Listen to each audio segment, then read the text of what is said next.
Students, आज हम start करने जा रहे हैं क्लास 12 का एक नया चैप्टर का नाम है सॉलिड स्टेट। ओके, तो यहाँ पे हम क्या पढ़ने वाले हैं, नाम से पता चल रहा है क्या पढ़ेंगे हम यहाँ पे सॉलिड के बारे में इन डिटेल स्टडी करेंगे। ठीक है, और सॉलिड क्या होता है, उसका कैरेक्टरिस्टिक्स क्या होता है, different types of solid, unit cell, जो लैटाइस होता है crystal lattice, different types of unit cell, voids, radius ratio और different types of defects. Okay, और जो बैंड थ्योरी, कंडक्टर जो है उसके बारे में, ऐसे बहुत सारे टॉपिक्स है जिसको हम यहाँ इस चैप्टर में वन बाय वन कवर करेंगे। ओके, तो स्टार्ट करते हैं। पहला चीज है सॉलिड क्या होता है। ये तो हमने जूनियर क्लासेस में पढ़ा हुआ है। तुम लोगों ने क्या पढ़ा है सॉलिड स्टेट के बारे में, जिसका डेफिनेट शेप होता है, डेफिनेट वॉल्यूम होता है, उसको हम सॉलिड बोलते हैं। ठीक है, लेकिन ये जो डेफिनेशन है, जब जैसे हायर क्लास में आते जाओगे तो क्या होगा, सारा डेफिनेशन जो है वो डिफरेंट पॉइंट ऑफ व्यू से चेंज होता रहता है। ठीक है, तो जो सॉलिड है हम सॉलिड किससे बोलेंगे, a substance is said to a solid, a substance is said to be a solid if its melting point is above room temperature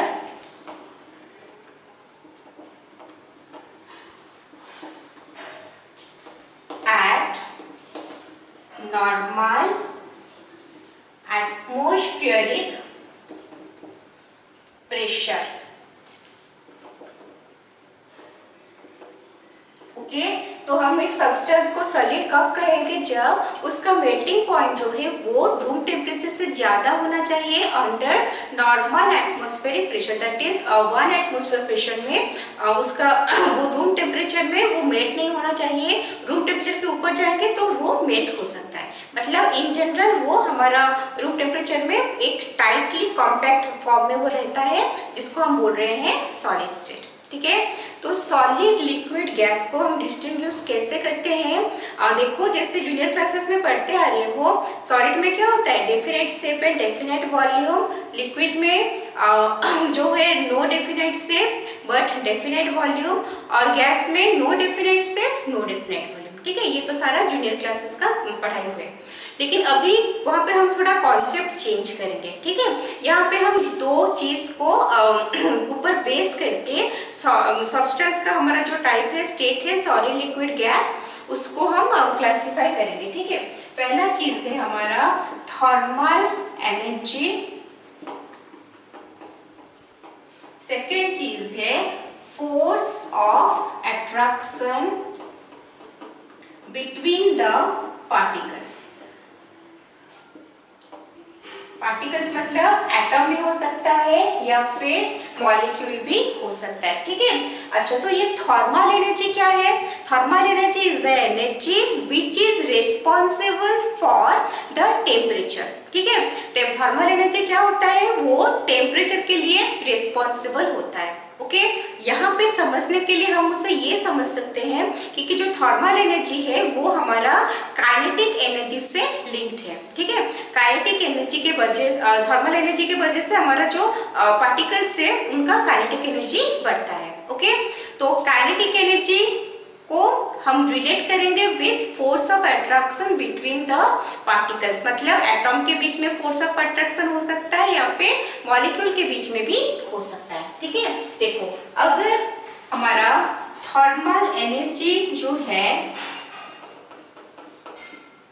that will be far greater than force of attraction, in that case the substance is in gaseous state। ठीक है, अगर कहीं पे thermal energy जो है वो force of attraction से ज्यादा रहता है, बहुत ज्यादा रहता है, तो वो सब्सटेंस जो है वो गैसियस स्टेट में एग्जिस्ट करेगा। ओके, नेक्स्ट, अगर फोर्स ऑफ अट्रैक्शन जो है वो थर्मल एनर्जी से ज्यादा रहा, इन दैट केस जो सब्सटेंस है वो लिक्विड स्टेट में रहेगा। ठीक है, हमारा फोर्स ऑफ अट्रैक्शन ज्यादा हो रहा है in compare to thermal energy, मतलब kinetic energy of the particles, तो उस केस में वो सब्सटेंस किस स्टेट में रहेगा? लिक्विड स्टेट में रहेगा। नेक्स्ट चीज है, अगर force of attraction is far far greater than thermal energy of the system, तो हम बोलेंगे कि the substance is in solid state. ये तो पता है फोर्स ऑफ अट्रैक्शन जो है वो बहुत कम रहता है in case of gaseous state, उनका काइनेटिक एनर्जी बहुत ज्यादा रहता है, इसलिए जो मॉलिक्यूल्स है वो बहुत डिस्टेंस में रहते हैं, रैंडमली इधर उधर मूव करते रहते हैं। ठीक है, लिक्विड स्टेट में क्या होता है? लिक्विड स्टेट में फोर्स ऑफ अट्रैक्शन जो है वो गैसियस स्टेट से कंपैरेटिवली ज्यादा होता है। ओके, और जो थर्मल एनर्जी जो है काइनेटिक एनर्जी उससे भी थोड़ा ज्यादा होता है, इसलिए वो बाइंड होके है, उनका फ्लूइडिटी है बट वो बाइंड होके है। ठीक है, तो वो है लिक्विड स्टेट। और सॉलिड स्टेट में फोर्स ऑफ अट्रैक्शन जो है वो मैक्सिमम रहता है। ओके, मैक्सिमम रहता है, और जो हमारा थर्मल एनर्जी है मतलब kinetic energy of the particles वो बहुत ही कम रहता है। ओके, आया समझ में? चलो इसे लिख लो, फिर नेक्स्ट चीज पढ़ेंगे।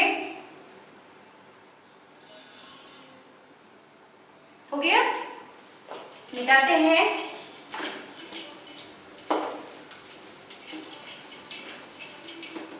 नेक्स्ट हेडिंग लिखेंगे characteristics of solids.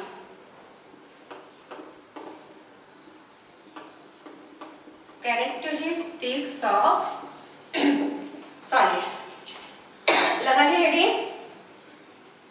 First point है हमारा inter molecular force of attraction. ठीक है, ये जो इंटरमॉलिक्यूलर फोर्स ऑफ अट्रैक्शन रहता है सॉलिड स्टेट में वो बाकी दोनों ही स्टेट के कंपैरिजन में बहुत ज्यादा रहता है। ठीक है, तो यहाँ पे जो फोर्स ऑफ अट्रैक्शन है intermolecular force of attraction that is very strong. ठीक है, नेक्स्ट पॉइंट है हमारा इंटर मॉलिक्यूलर डिस्टेंस, मतलब मॉलिक्यूल मॉलिक्यूल के बीच में जो डिस्टेंस है उसके ऊपर क्या करना है। मॉलिक्यूल इंटरमॉलिक्यूलर फोर्स डिस्टेंस जो है वो बहुत ही कम है। हमें पता है कि जो गैसेस मॉलिक्यूल्स होते हैं वहाँ पे गैसेस स्टेट में मॉलिक्यूल्स जो होते हैं वो बहुत डिस्टेंस में रहते हैं, तो वहाँ पे इंटरमॉलिक्यूलर डिस्टेंस जो है वो बहुत ज्यादा रहता है। लिक्विड में उससे कम रहता है और सॉलिड में जो है वो वेरी शॉर्ट है उसका डिस्टेंस। ओके, तो ये हो गया हमारा वेरी शॉर्ट। ओके, नेक्स्ट हमारा जो थर्ड पॉइंट है वो है मूवमेंट ऑफ पार्टिकल्स। ठीक है, यहाँ पे जो मूवमेंट ऑफ पार्टिकल्स होता है सॉलिड स्टेट में, गैसियस स्टेट में तो मूवमेंट ऑफ पार्टिकल होता है, पता है रैंडमली मूव करते हैं, इधर उधर मूव करते हैं, काइनेटिक एनर्जी बहुत ज्यादा होता है। लिक्विड स्टेट में उसके कंपैरिजन में कम रहता है, और सॉलिड स्टेट में जो मूवमेंट है वो मूवमेंट जो है वो ऑलमोस्ट होता नहीं है। ठीक है, सारे टाइप का जो मोशन है वो सीज हो जाता है, ओनली वो अपने ही पोजिशन में ऑसिलेट करते रहते हैं, दे ऑसिलेट अबाउट देयर पोजिशन, मतलब ओनली वाइब्रेशनल मोशन जो है वो रहता है, बाकी कुछ भी मूवमेंट उनका नहीं रहता। ओके, तो यहाँ पे क्या लिखेंगे? Movement of the particle negligible है, होता नहीं है। क्या चीज होता है? दे ऑसिलेट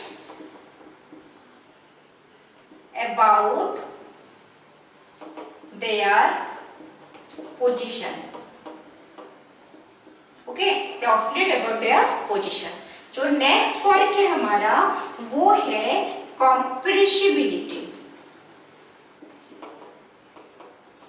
ठीक है, कॉम्प्रेसिबिलिटी मतलब हम कोई सब्सटेंस को कंप्रेस कर सकते हैं या नहीं, कंप्रेस कर सकते हैं या नहीं मतलब उसका वॉल्यूम डिक्रीज कर सकते हैं क्या नहीं। ठीक है, अगर कोई भी सब्सटेंस का वॉल्यूम हम उसको प्रेशर देके फोर्स अप्लाई करके अगर उसको डिक्रीज कर रहे हैं तो हम बोलेंगे कि the substance is compressible in nature. Okay, तो एक सब्सटेंस कंप्रेसिबल होगा कि नहीं होगा वो किस चीज के ऊपर डिपेंड करता है?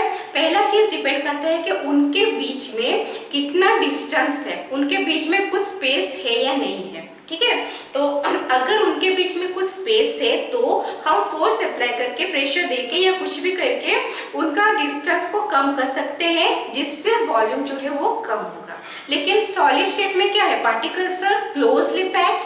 क्योंकि क्लोजली पैक्ड है हम उसे फिर से और पास नहीं ला सकते। Okay, so they are incompressible. यहाँ पे क्या लिखेंगे? They are incompressible. Okay, next point है डेंसिटी। डेंसिटी क्या होता है? डेंसिटी का जो फॉर्मूला होता है वो होता है मास बाय वॉल्यूम। ठीक है, तो ये जो हमारा सॉलिड्स है वो बहुत क्लोजली पैक्ड है, तो वो उनका जो डेंसिटी है वो बहुत हाई है। ठीक है, वॉल्यूम क्या हो गया? वॉल्यूम बहुत कम हो गया, क्लोजली पैक है, उस केस में क्या होगा? हमारा जो डेंसिटी है वो ज्यादा हो जाता है। दे आर डेंसिटी इज क्या लिखेंगे? Density is very high. ठीक है, नेक्स्ट पॉइंट जो है सॉलिड्स का वो ये है हमारा मेल्टिंग पॉइंट। मेल्टिंग पॉइंट क्या चीज होता है? मेल्टिंग पॉइंट है जो सॉलिड जो है वो लिक्विड में कन्वर्ट होना स्टार्ट होता है। ठीक है, सॉलिड लिक्विड में कन्वर्ट होना स्टार्ट कब करेगा? जब उसका काइनेटिक एनर्जी ज्यादा होगा। ठीक है, जब उसे हीट मिलता है उसका काइनेटिक एनर्जी ज्यादा होता है, उसका मतलब किसका? जो पार्टिकल्स है, जो एटम्स है, मॉलिक्यूल्स है, उनका काइनेटिक एनर्जी ज्यादा होता है। और फोर्स ऑफ अट्रैक्शन तो है स्ट्रॉन्ग, जिसके लिए वो बाइंड होके है। लेकिन अगर हम कंटिन्यूसली हीट देते जाएंगे तो एक ऐसा टाइम आएगा जहां पे फोर्स ऑफ अट्रैक्शन को वो ओवरकम कर लेगा। ठीक है, kinetic energy force of attraction के कंपैरिजन में बहुत ज्यादा हो जाएगा। उस केस में क्या होगा? हमारे जो पार्टिकल्स है दे विल स्टार्ट मूविंग। ठीक है, तो वो सॉलिड से लिक्विड में कन्वर्ट हो जाएंगे, तो उनका जो है वो मेल्ट होना वो स्टार्ट हो जाएंगे। ठीक है, लेकिन तो मेल्टिंग पॉइंट जो होता है सॉलिड्स का वो हाई रहता है। ओके, आया समझ में? चलो लिख लो इसको।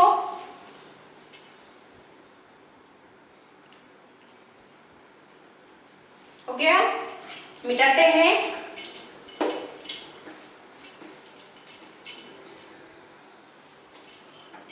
अच्छा, नेक्स्ट जो पॉइंट है, कितना था पॉइंट नंबर? भूल गए। चलो, नेक्स्ट जो पॉइंट है वो है डिफ्यूजन। डिफ्यूजन क्या है?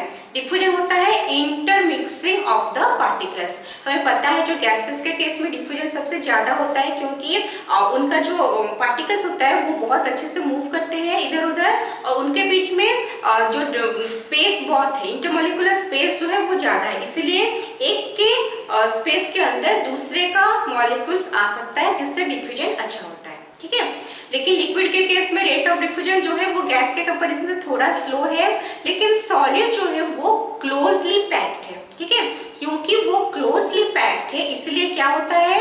इसलिए उसके केस में हम अगर डिफ्यूजन करना चाहे तो वो डिफ्यूजन नहीं होता, एक का मॉलिक्यूल दूसरे की जगह एंटर नहीं होता। ठीक है, तो डिफ्यूजन इज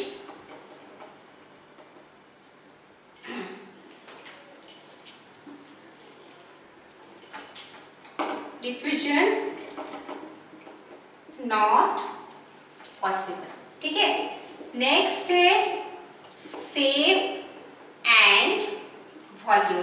शेप और वॉल्यूम का क्या चीज होता है? शेप और वॉल्यूम का ये होता है सॉलिड का, ये पता है, उनका एक डेफिनेट शेप होता है और एक डेफिनेट वॉल्यूम होता है। ठीक है, तो यहाँ पे हम लिखेंगे definite shape and volume. Okay, next point है रिजिडिटी।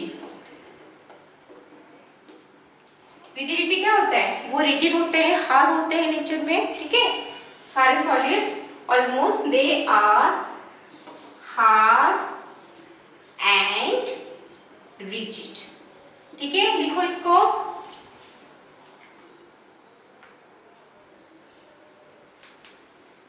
हो गया, मिटाते हैं।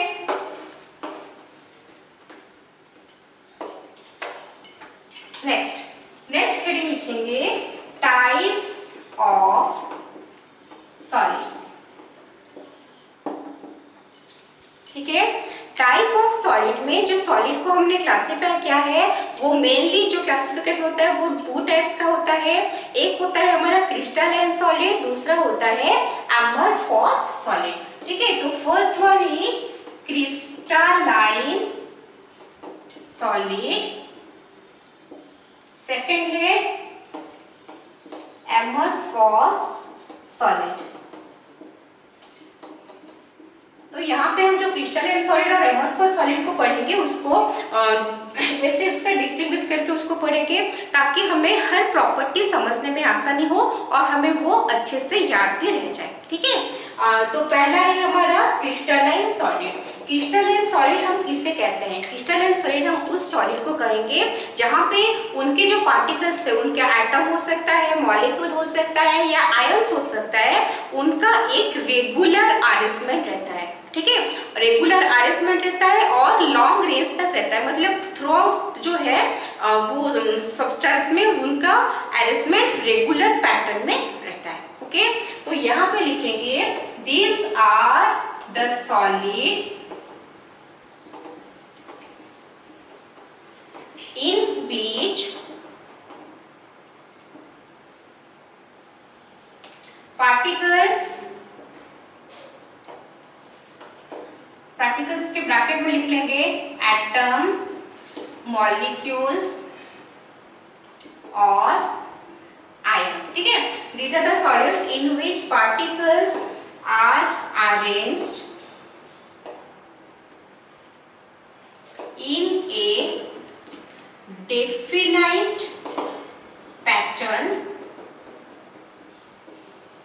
or regular arrangement। ठीक है, these are the solids in which particles are arranged in a definite pattern or regular arrangement। एक रेगुलर अरेंजमेंट या फिर डेफिनेट पैटर्न में वो अरेंज हुए हैं। ठीक है, तो उसको हम कैसे करेंगे? इसमें ये एक पार्टिकल हुआ, ये एक पार्टिकल हुआ, ये हुआ, ये हुआ। ठीक है, तो ये डिफरेंट पार्टिकल्स हुए, इनके बीच में यहाँ पे कुछ और पार्टिकल्स हैं। ओके, नेक्स्ट मान लो हमने यहाँ पे NaCl का हम एग्जांपल ले रहे हैं। ओके, ये हो गया एक पैटर्न। मान लो एक है सोडियम Na+ आयन और एक है Cl- आयन। नेक्स्ट में यहाँ पे ब्लू, यहाँ पे ब्लू, यहाँ पे ब्लू, यहाँ पे ब्लू। ओके, यहाँ पे ब्लैक, यहाँ पे ब्लैक, यहाँ पे ब्लैक। फिर ये जो अरेंजमेंट है वो क्या होगा? रिपीट होता जाएगा। ठीक है, देखो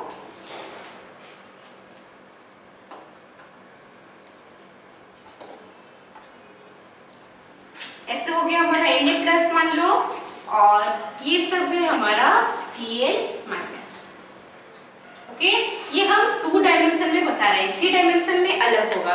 3 डायमेंशन में एक Na+ को 6 Cl- आयन जो है वो सराउंड करके रखता है, जो हम यहाँ पे नहीं दिखा सकते। हम यहाँ पे अभी 2 डायमेंशनली चीजों को समझने की कोशिश करेंगे। ठीक है, हो गया, तो ये हो गया हमारा एक रेगुलर अरेंजमेंट। ओके, नेक्स्ट यहाँ पे अमरफॉस सॉलिड में क्या लिखेंगे? These are the solids in which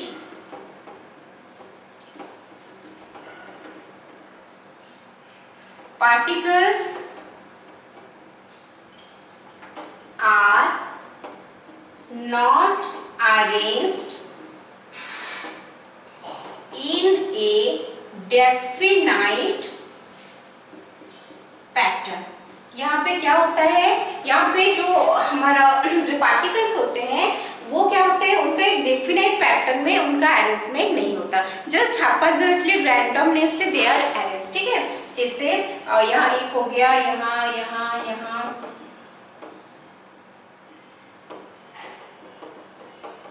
कुछ कुछ एक उनका डेफिनेट पैटर्न नहीं होता, ओके, उसको हम बोलते हैं एमरफॉस सॉलिड, ओके। और यहाँ पे जो हमारा डेफिनेट पैटर्न और रेगुलर अरेंजमेंट है वो कहाँ पे है, वो लॉन्ग रेंज में अरेंजमेंट है उनका, ठीक है, लॉन्ग रेंज में है अरेंजमेंट। यहाँ पे लिख लेते हैं थ्रो आउट। यहाँ पे एग्जाम्पल ले लिए हैं NaCl का, यहाँ पे definite pattern throw out, okay. ये लॉन्ग रेंज में रहता है और पूरा थ्रू आउट द सैंपल ऐसे रहता है, और ये जो है ये इसका जो अरेंजमेंट है वो शॉर्ट रेंज में रहता है, ठीक है। जैसे ये ऐसा हो सकता है कि ये तो रैंडमली से है, कुछ रेगुलर अरेंजमेंट नहीं है, लेकिन एक एमरफॉस सॉलिड का कुछ एक पोर्शन हो सकता है जो रेगुलरली अरेंज होके है। जैसे देखो ये ऐसे है, लेकिन हो सकता है एक जगह पे ऐसे है, बीच में कोई एक जगह पे ऐसे है, ठीक है। ऐसे कोई जगह हो सकता है जहां पे रेगुलर अरेंजमेंट है। एमरफॉस सॉलिड का जो पोर्शन जिसमें एक रेगुलर अरेंजमेंट है उसको हम बोलते हैं क्रिस्टलाइट्स, ठीक है। क्या बोलेंगे उसको, क्रिस्टलाइट, ओके। ISMS में पहले लिख लो इसको,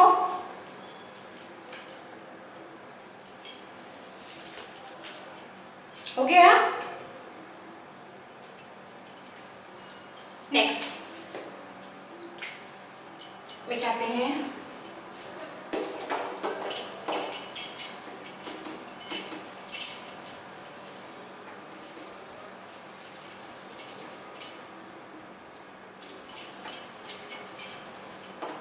यहाँ पे नंबर 2 पॉइंट जो है वो है हमारा ये जो अरेंजमेंट होता है क्रिस्टलाइन सॉलिड का,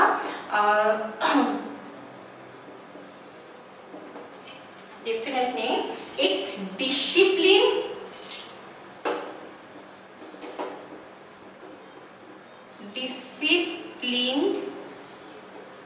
अरेंजमेंट, ओके। यहाँ पे है इन डिसिप्लिन अरेंजमेंट, ठीक है। यहाँ पे जो अरेंजमेंट है रेगुलर अरेंजमेंट है, एक डिसिप्लिन वे में अरेंज हुआ है, ठीक है। लेकिन एमरफॉस सॉलिड के केस में क्या हुआ है, वहाँ पे जो अरेंजमेंट है वो इनडिसिप्लिनली अरेंजमेंट है, इधर उधर होके हैप्पैज़ॉइडली है, ओके। जो नेक्स्ट पॉइंट है वो है हमारा कि जो क्रिस्टलाइन सॉलिड्स है उसको हम बोलते हैं true solids. These are called true solids, ठीक है। और जो एमरफॉस सॉलिड होते हैं उन्हें हम क्या कहते हैं, these are called pseudo solids, pseudo solids. और उसका एक दूसरा नाम भी होता है जिसको हम बोलते हैं सुपर कूल्ड लिक्विड्स। क्या बोलते हैं, सुपर कूल्ड लिक्विड्स, ठीक है। नेक्स्ट यहाँ पे जो हमारा नेक्स्ट पॉइंट है वो है about the melting point. Melting point is sharp. Crystalline solid के केस में जो मेल्टिंग पॉइंट होता है वो शार्प होता है। शार्प होता है मतलब जैसे वो सॉलिड में रहा है, सॉलिड स्टेट में एक पर्टिकुलर टेम्परेचर आया, जिस टेम्परेचर में क्या होता है वो एकदम से जो सॉलिड पार्टिकल से वो लिक्विड पार्टिकल में कन्वर्ट होना स्टार्ट होते हैं, ठीक है। मतलब उसी टेम्परेचर में वो डायरेक्ट लिक्विड उनके पार्टिकल से वो लिक्विड क्या इधर उधर उनका अरेंजमेंट थोड़ा ये होगा और वो लिक्विड में कन्वर्ट हो जाएंगे एक पर्टिकुलर टेम्परेचर में, इसलिए हम उसको बोलते हैं कि शार्प मेल्टिंग पॉइंट। लेकिन इसके केस में हमारा एमरफॉस सॉलिड के केस में ऐसा नहीं होता। यहाँ पर these melt over a wide range of temperature, ठीक है। ये क्या करते हैं, ये जो अमोर्फस सॉलिड है उनका कुछ शार्प मेल्टिंग पॉइंट नहीं होता, एक वाइड रेंज ऑफ टेम्परेचर में उनका मेल्टिंग चलता है। मतलब एक टेम्परेचर हुआ उस जगह, मतलब उस टेम्परेचर में उनका मेल्टिंग कुछ पोर्शन में होना स्टार्ट होता है, फिर और एक टेम्परेचर में और कहीं पे होना स्टार्ट होता है। ऐसा बहुत से मतलब एक रेंज है, वहां पे धीरे धीरे उनका मेल्टिंग जो है वो स्टार्ट होता है, कोई भी पर्टिकुलर टेम्परेचर में वो नहीं होता। ठीक है, तो इसका एक हम एग्जांपल ऐसे भी देख सकते हैं, जैसे बहुत पुराना घर है सपोज, जिसमें हमारा ग्लास का डोर विंडोज है, सपोज विंडोज में ग्लास लगा हुआ है, तो हम देखते हैं कि वो जो ग्लास है अगर हम कहीं पे अभी लगाएंगे तो क्या होगा, यूनिफॉर्मली ठीक रहेगा, रहता है ना। लेकिन ओवर द इयर्स, बहुत साल अगर रह जाएगा तो धीरे धीरे हम देखेंगे ऊपर का पोर्शन जो है वो थोड़ा थिनर होता है। ठीक है, और नीचे का जो ग्लास का पोर्शन है वो कंपैरेटिवली थोड़ा थिकर रहता है। ओके, ऐसा क्यों होता है, क्योंकि वो क्या होता है, धीरे धीरे मेल्ट होना स्टार्ट होता है, तो मेल्ट होके वो ऊपर से धीरे धीरे उसका फ्लो हो के ऊपर का जगह जो है वो थिन हो जाता है और नीचे का जगह जो है वो हमारा थोड़ा ठीक रह जाता है। ओके, तो हम उसको जो सुपर कूल लिक्विड भी इसीलिए बोलते हैं कि उसका ये प्रॉपर्टी है कि धीरे धीरे वो क्या होता है, ओवर ए रेंज मेल्ट होता रहता है, और जैसे फ्लो करते करते ग्लास आ गया, नीचे तक आ गया, नीचे का पोर्शन ठीक हो गया, ये सब के चलते हम उसको सुपर कूल लिक्विड बोलते हैं। ठीक है, नेक्स्ट हमारा जो नेक्स्ट पॉइंट है वो है these are anisotropic in nature। ठीक है, एनाइसोट्रॉपिक इन नेचर मतलब, एनाइसोट्रॉपिक मतलब they possess different properties in different directions। Okay, these are anisotropic in nature। वो अगर डिफरेंट डायरेक्शन में मूव कर, मतलब हम देखेंगे तो उनका जो प्रॉपर्टी है वो चेंज होता रहता है। ठीक है, उसको हम बोलते हैं अनाइसोट्रॉपिक प्रॉपर्टीज, अनाइसोट्रॉपिक इन नेचर। यहाँ पे बोलेंगे these are isotropic in nature. Isotropic in nature मतलब iso means similar, isotropic in nature मतलब हर डायरेक्शन में उनका जो प्रॉपर्टीज होता है वो सेम रहता है, इसलिए हम उसको आइसोट्रॉपिक बोलते हैं। ओके, तो ये माइंड में क्वेश्चन आ सकता है कि हम जो पढ़ रहे हैं crystalline solid and amorphous solid, crystalline solid में हर चीज जो है वो एक रेगुलरली अरेंजमेंट में है, सारा चीज डिसिप्लिन वे में हो रहा है। व्हेयरएज इन अमोर्फस सॉलिड कोई भी चीज डिसिप्लिन वे में नहीं हो रहा है, रेगुलरली नहीं हो रहा है। लेकिन यहाँ पे उल्टा कैसे हो रहा है, यहाँ पे ये जो है वो अनआइसोट्रॉपिक हो रहा है, डिफरेंट डायरेक्शन में डिफरेंट प्रॉपर्टी दे रहा है, और यहाँ पे जो है वो आइसोट्रॉपिक हो रहा है, मतलब डिफरेंट डायरेक्शन में वो सेम प्रॉपर्टी दे रहा है। ऐसा क्यों हो रहा है, ऐसा इसीलिए हो रहा है कि हमारा जो क्रिस्टलाइन सॉलिड्स है उनका अरेंजमेंट जो है वो रेगुलर है। देखो जैसे यहाँ पे क्या था उसी को रिपीट कर रहे हैं छोटे पोर्शन में।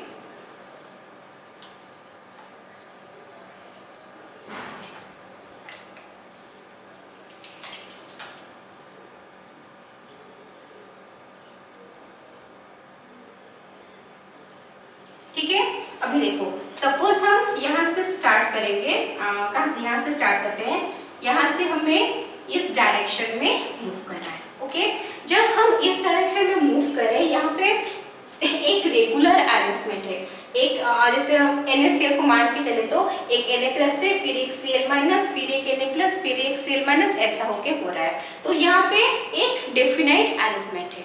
ओके, और लेकिन अगर हम अभी अपना डायरेक्शन चेंज करें, यहाँ से इस डायरेक्शन में मूव करें, तो यहाँ पे क्या हो रहा है, यहाँ पे इस डायरेक्शन में कोई भी Cl माइनस नहीं आ रहा है, यहाँ पे सिर्फ Na प्लस ही आ रहा है।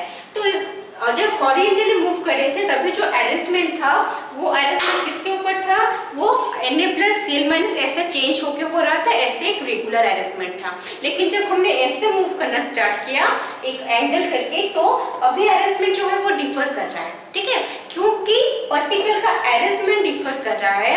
वहां पे एक रेगुलर अरेंजमेंट था, यहाँ पे रेगुलर अरेंजमेंट नहीं है, तो उस केस में क्या हो रहा है, उसका प्रॉपर्टी जो है वो भी डिफर कर रहा है, ठीक है। नेक्स्ट, अभी अगर हम देखेंगे एमरफस सॉलिड के केस में,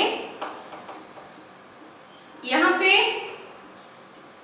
अरेंजमेंट क्या होता है, जो अरेंजमेंट है वो रेगुलर नहीं है, ओके। तो अगर हम इस डायरेक्शन में मूव करेंगे, अरेंजमेंट रेगुलर है क्या, नहीं है। इस डायरेक्शन में मूव करेंगे, अरेंजमेंट रेगुलर है क्या, नहीं है। तो हमने जिस डायरेक्शन में भी हम मूव करेंगे उसी डायरेक्शन में अरेंजमेंट रेगुलर नहीं है। इसका मतलब जो प्रॉपर्टी है वो सेम ही रहता है, क्योंकि सारे में जो है वहां पे इनडिसिप्लिन है। यहाँ पे एक साइड में डिसिप्लिन था, दूसरे साइड में इनडिसिप्लिन था, तीसरे डिफर कर रहा था। यहाँ पे तो सारे तरफ में इनडिसिप्लिन है, तो उस केस में क्या होगा, उस केस में वो सेम ही रहता है प्रॉपर्टी, ठीक है। लिख लो इसको,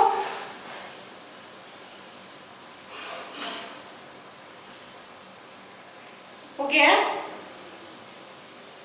मिटाते हैं।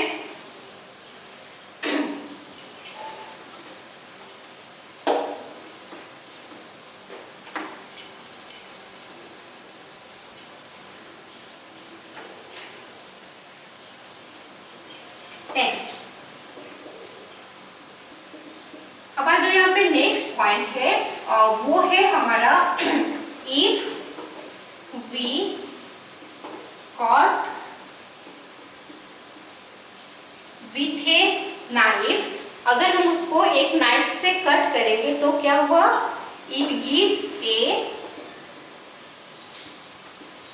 क्लीन क्लीवेज, ठीक है।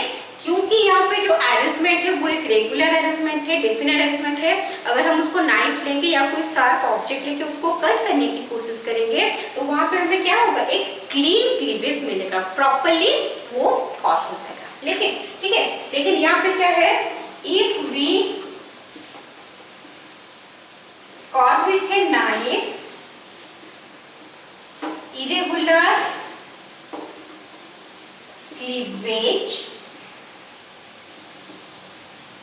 ऑफकोर्स, यहाँ पे क्या हो रहा है, यहाँ पे हमारा एमरफस सॉलिड में क्योंकि अरेंजमेंट रेगुलर नहीं है, अगर हम उसको कट करने की कोशिश करेंगे तो वो एक क्लियर क्लीवेज नहीं देगा, वो क्या होगा, एक इरेगुलर क्लीवेज आएगा, okay.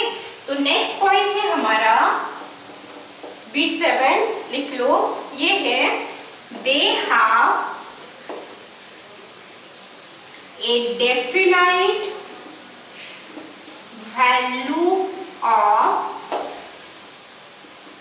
Heat of fusion, okay. ये हीट ऑफ फ्यूजन क्या होता है, हीट ऑफ फ्यूजन होता है, फ्यूजन क्या प्रोसेस है, जब मेल्टिंग पॉइंट में सॉलिड जो है लिक्विड में कन्वर्ट होता है, उस प्रोसेस को हम फ्यूजन बोलते हैं, ठीक है।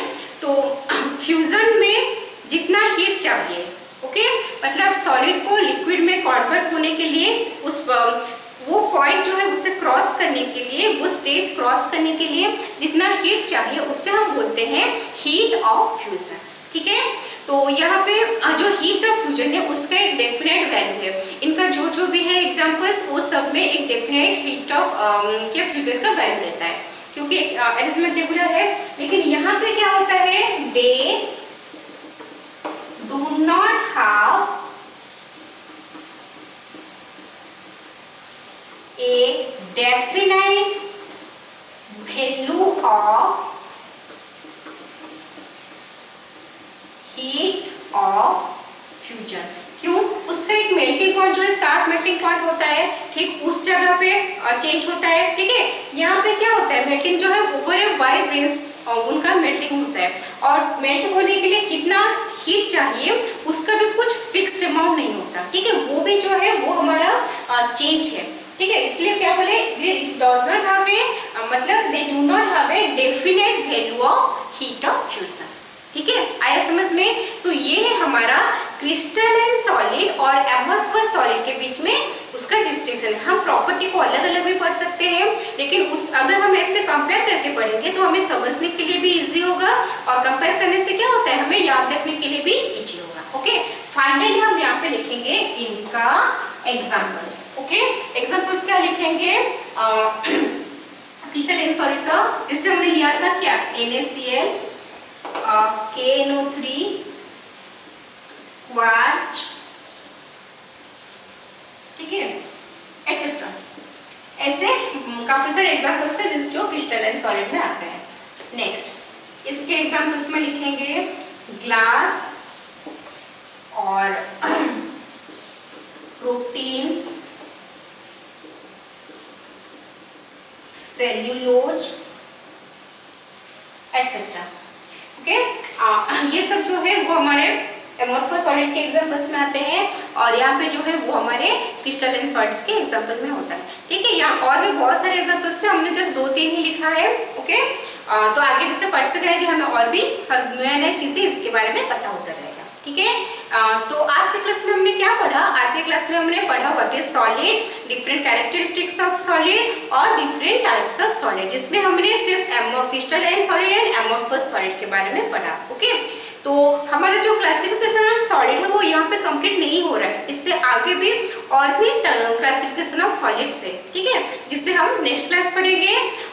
तो आज के क्लास को हम यहीं पे कंप्लीट करते हैं। ठीक है, और नेक्स्ट क्लास फिर एक नया चीज पढ़ेंगे in the chapter solid state. Till then mindfully पढ़ाई करते रहो। ओके।